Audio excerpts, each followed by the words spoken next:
오늘도 주님의 은혜를 누리며 살아가시는 기아모태 하루의 삶이 되시길 소망합니다.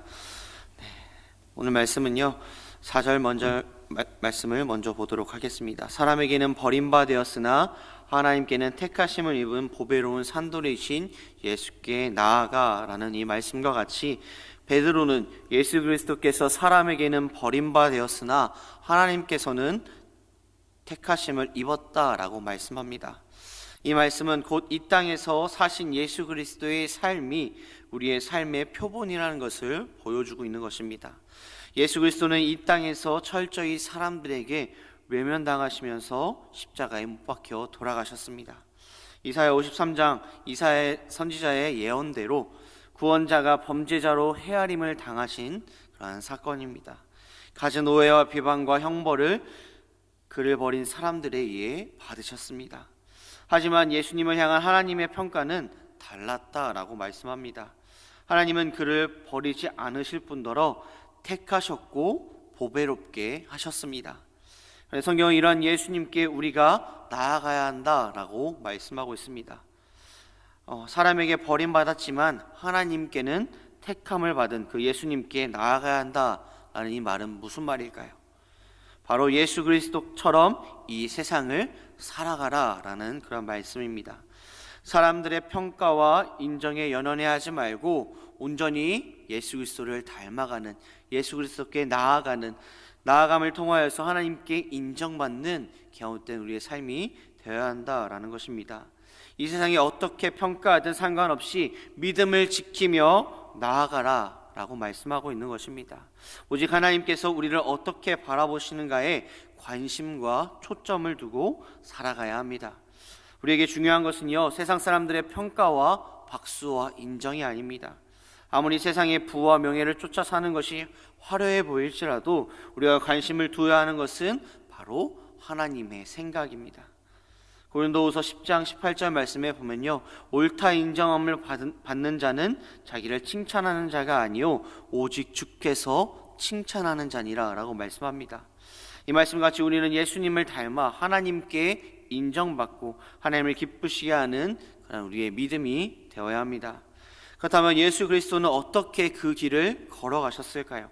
오늘 7절 말씀에 보면요, 그러므로 믿는 너희에게는 보배이나 믿지 아니하는 자에게는 건축자들이 버린 그 돌이 모퉁이의 머릿돌이 되고 라고 말씀합니다.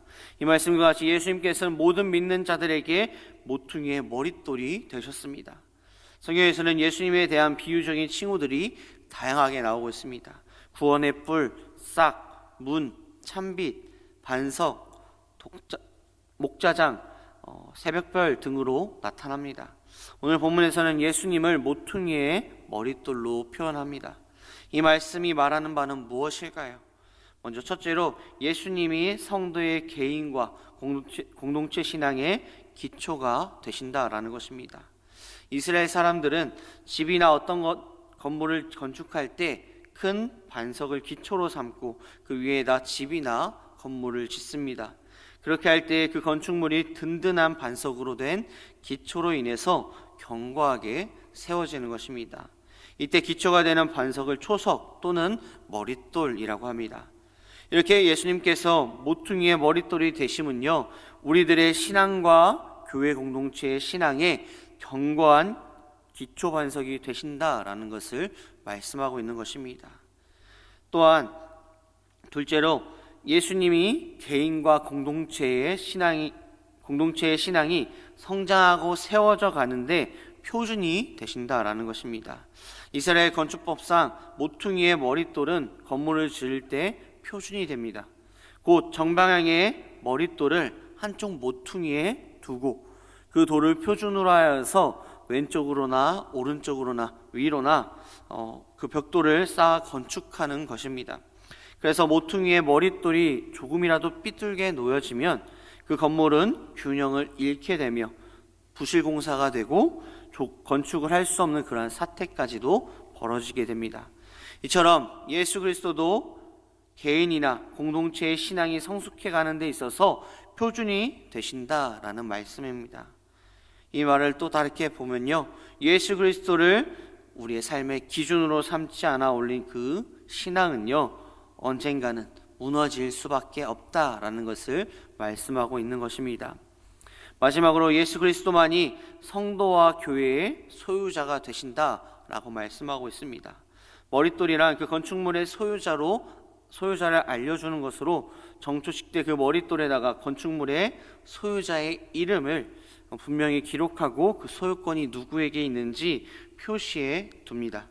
그러므로 예수 그리스도께서 성도와 교회의 머릿돌이 되신다라는 이 말씀은요, 바로 그 성도와 교회가 예수 그리스도의 소유임을 말하고 있는 것이라고 볼 수 있습니다.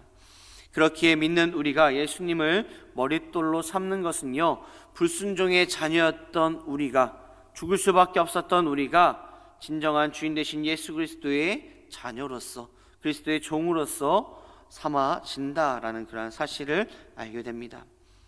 예수 그리스도가 우리 신앙의 기초이고 표준이며 우리의 소유자이심을 잊지 말고 살아가는 우리의 삶이 되시길 소망합니다. 우리는 언제나 이 사실을 기억하며 살아가야 하지만 잊어버리고 잘못된 길로 빠질 때가 있습니다. 특히나 예수님의 기준이 아니라 인간이 만든 신앙 원리나 또한 개인의 신앙 안목의 판단을 바른 신앙의 기준으로 삼을지도 모릅니다. 하지만 예수 그리스도께서 각 성도와 교회의 모퉁이의 머릿돌이 되심을 항상 마음속에 새기시면서 기초와 표준과 소유자가 누구인지를 바로 깨닫고 먼저 예수 그리스도를 닮아가는 우리의 삶이 되시길 소망합니다. 말씀을 정리하고자 합니다. 예수 그리스도가 우리 신앙의 기초이고 표준이며 또한 우리의 소유자이십니다. 예수 그리스도를 닮아감을 통해서 세상에 인정받기 위해 노력하는 것이 아니라 하나님께 인정받기 위해 나아가는 우리의 삶이 되어야 하며, 우리의 삶 가운데 온전히 예수 그리스도께서 가신 그 길을 우리가 나아가며 예수 그리스도를 닮아가는 우리의 믿음의 삶이 되시길 소망합니다. 기도하시겠습니다. 사랑과 은혜가 충만하신 아버지 하나님, 하루하루의 삶 가운데 매 순간순간 우리의 생각 가운데 세상의 방법으로 살아가는 것이 아니라 하나님의 뜻 가운데 하나님의 기쁜 뜻을 온전히 이루며 하나님께서 우리에게 인정하시는, 예수 그리스도를 닮아가며 예수 그리스도를 따라감에 있어서 하나님께서 인정하시는 우리의 믿음, 우리의 삶이 될 수 있도록 주님께서 함께하여 주시옵소서. 예수 그리스도가 우리의 삶에, 우리 신앙의 기초가 되고 표준이 되며 우리의 소유자임을 잊지 말고 살아가는 우리의 삶이 될 수 있도록 주님께서 함께하여 주시옵소서. 오늘 주님의 말씀 붙잡고 살아갈 줄 믿사옵고 바라오며 삶하신 예수님의 이름으로 기도드립니다. 아멘.